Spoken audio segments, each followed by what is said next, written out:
Não tem um pingo da chuva, velho. O pingo é só um pingo, velho. Mas vários pingos. Faz muita coisa, pô. Localizado na zona oeste do Recife, o bairro da Várzea do Capibaribe é uma área de grande importância para Pernambuco, pois deu origem aos primeiros povoados da região, ainda no século XVI. Os primeiros núcleos de ocupação na várzea foram formados a partir de engenhos de açúcar que ali se estabeleceram, favorecidos pela fertilidade das terras e a abundância de água vinda do rio Capibaribe. Hoje, a várzea é o segundo maior bairro em extensão territorial da cidade e abriga, além de vários casarões que chamam a atenção para o seu bucolismo, diversos espaços culturais e educacionais importantes. Dentro do plano do Parque Capibaribe, o Parque Capibaribe passa pela várzea, né? Dentro do plano do Parque Capibaribe, é exatamente o que chama Águas do Saber, um lugar onde o rio está com vários centros educacionais. Então a região, que é um parque do saber, um parque do conhecimento. E é no bairro da Várzea que está um raro exemplar da memória arquitetônica do Recife, o antigo Hospital Odontológico Magitô. Essa estrutura aqui, à nossa direita, é um chalé, tipo um chalé romântico, de arquitetura única, e foi o primeiro hospital odontológico da América Latina. A construção aí é de 27/5/905, deve ter uns 110 anos, 111 anos. O chalé romântico é o único representante desse estilo ainda existente na cidade e retrata um tipo de construção peculiar, assim como os costumes da época. No final do século XIX e início do século XX, famílias abastadas construíam suas casas de veraneio e usufruíam dos banhos nas águas do rio Capibaribe. Assim, a história do Casarão da Várzea se entrelaça com a história de vida de muitos moradores, que possuem uma ligação afetiva com o local. Eu sempre pulei aqui, sempre. Por isso que eu digo que aqui é o meu quintal, tá ligado? Que a minha vida toda foi aqui, faz 40 anos, acho que uns 35 anos que eu entro aqui. Nos anos 60, o Hospital Odontológico Magitô foi fechado, mas ainda um pequeno posto de saúde funcionou nos fundos do casarão até a década de 80.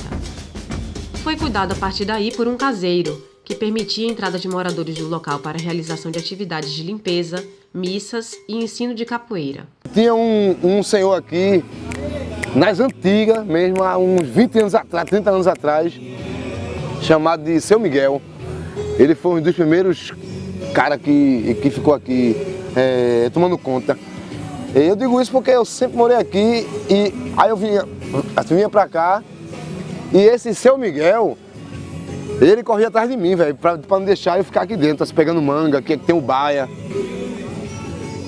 Tem manga rosa, caju, tinha banana. E esse coroa chamado Seu Miguel, ele era invocado com a galera que entrava aqui, né?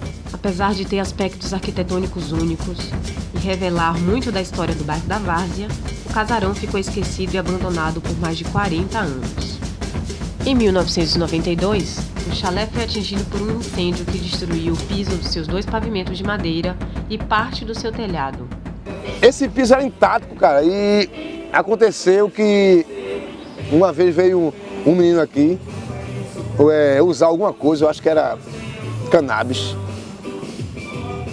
Só que ele não tinha fósforo, não tinha isqueiro, não tinha nada, ele levou uma vela para cima do casarão. Aí foi quando ocasionou o incêndio do casarão. A originalidade compositiva do casarão ainda se mantém atualmente, mas o chalé continua com a estrutura comprometida. As intempéries consomem o que resta das portas, janelas e gradis que ornamentam o imóvel. Então, mais ainda o cuidado para que ele seja bem tratado, ele seja recuperado e, assim, é preciso com uma certa urgência, porque todo bem imóvel que está exposto às intempéries, se não tiver esse cuidado, ele se desmonta. Também foi na década de 90 que houve uma iniciativa de inclusão do casarão na categoria de IEP, Imóvel Especial de Preservação. Porém, na época, a proposta não obteve êxito. O conceito de cultura mudou muito com o tempo. E o conceito de cultura, ele elasteceu. Então, incorporou exatamente esses exemplares ecléticos. Por isso que muitas vezes os imóveis que são classificados como imóveis especiais de preservação, em alguns momentos ele sai dessa lista porque não estava contemplado como valor artístico, mas isso mudou. Ao se tornar um IEP, a arquitetura do casarão seria restaurada e seu pátio externo ganharia um novo uso. Ou seja, você precisa restaurar o imóvel, mas você não perde seu potencial construtivo. Dada a importância dos aspectos históricos do casarão, no ano de 2012 foi realizada uma nova solicitação de inclusão do Magitô na lista de preservação de imóveis da cidade. Mas devido aos trâmites legais, somente em 2015 o decreto de inclusão foi assinado pelo então prefeito Geraldo Júlio. A Prefeitura do Recife, que é proprietária do terreno desde 2013, prometeu a restauração do casarão e a construção de um mercado público no seu terreno. O objetivo era preservar e restaurar o prédio e, ao mesmo tempo, ali criar um novo equipamento de uso público e também remanejar todos aqueles comerciantes que estão ali no entorno do prédio, fazia feito uma feira. Um total de 55 boxes ordenaria o comércio informal instalado nas calçadas que cercam o Magitô. Tem vários ambulantes no entorno do casarão e uma promessa de construir um mercado público para abrigar essa comunidade aqui. Então ali ia tapumar, deixar isolado. Esse projeto de recuperação e restauração demorou muito, então a gente ia fazer o projeto de restauração e aí ficou no que estava. Mas para tirar a feira é até pouco investimento. Era para ocupar somente o quintal e fazer a feirinha e garantir aos comerciantes que estão nas calçadas a ocupação por eles, prioritariamente. Hoje o cenário é praticamente o mesmo, e os comerciantes que trabalham ao redor do casarão sofrem com as promessas já feitas sobre a construção do mercado. Organizar a gente lá dentro, fazer um compartimento, 30 ou 40, tudo que ele pudesse fazer do compartimento, botar ele lá dentro. A gente está só esperando, mas faz 23 anos. Que esperamento danado é esse? Já faz 20 anos que eu estou aqui e 20 anos que escuto mentira. E eu fiquei contente, dizendo, não, beleza, ele vai ter as contas da gente, então ali fecha, né? E pronto, mas menino, é mais fácil ele chegar aqui, mandar arrancar tudo, deixar a gente na rua, sem ser assim mesmo, sem ser deles.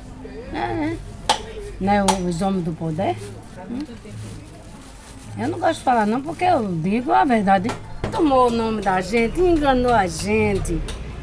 Ainda esse ano a gente faz. Mentira, todo ano, toda vez que tem voto, eles inventam isso. Pra gente que nem uns bestas votar neles, a gente vota. Nem por aqui ele passa pra dizer muito obrigado, um bocado de idiota. Se tivesse aí dentro, isso é melhor, né? Se ele fizesse compartimento aí dentro, um negócio mais organizado, tudinho, podia ser melhor. Podia vir gente mais de fora. Eu vou pro mercado da Vase, comprar um negócio no mercado da Vase. Mas aqui não tem mercado.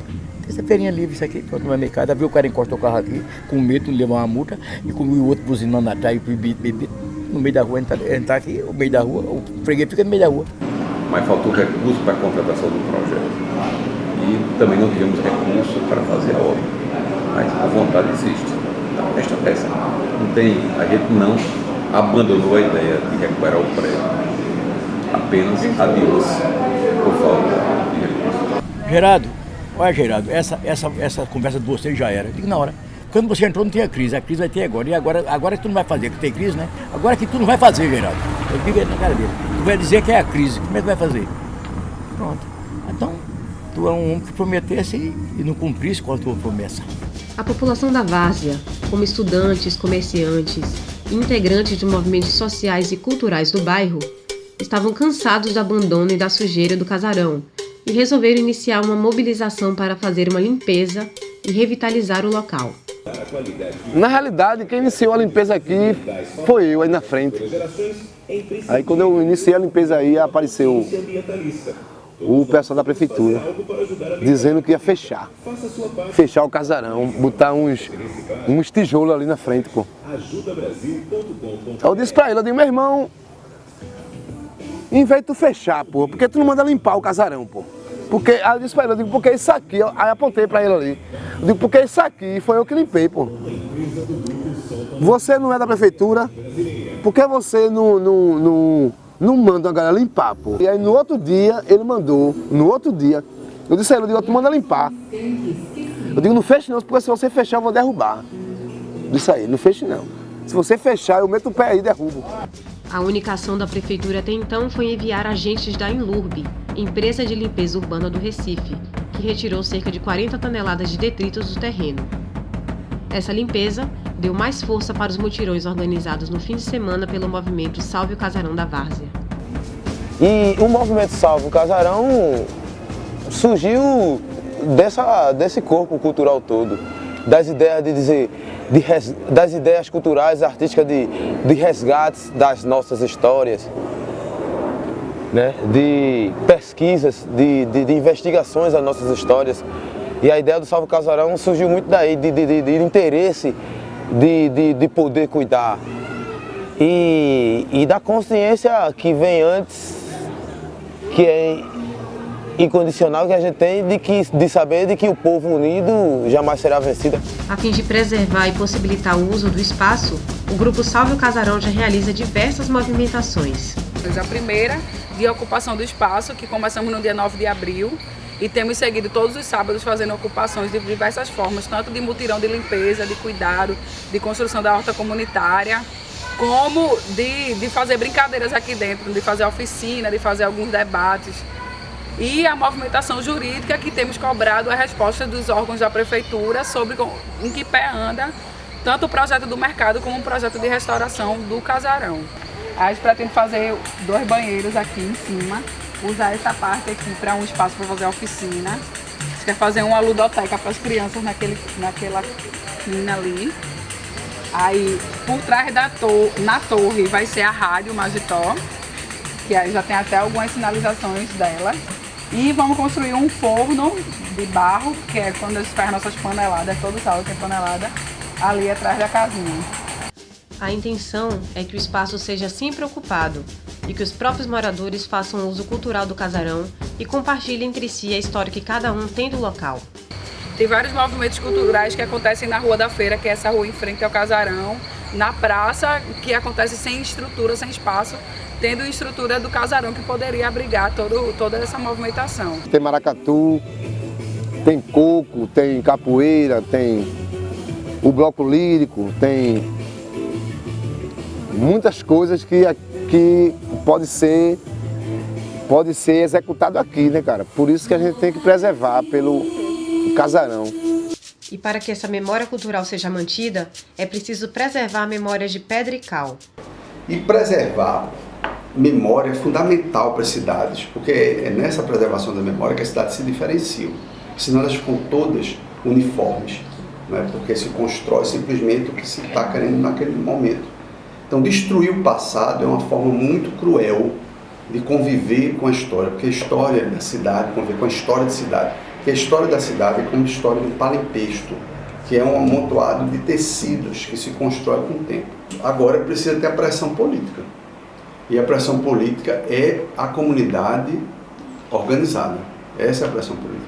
E vários outros casarões, igrejas e parte de nossa história concreta, viva, foram destruídas já assim e a gente não aguenta mais isso. Dessa forma, a luta pela preservação do Magitô se transparece no desejo de guardar memórias de cada um que viveu ali, mas principalmente no interesse conjunto de preservar a nossa própria história. Se o ser humano fosse unido como o pingo da chuva, esse casarão aqui seria melhor.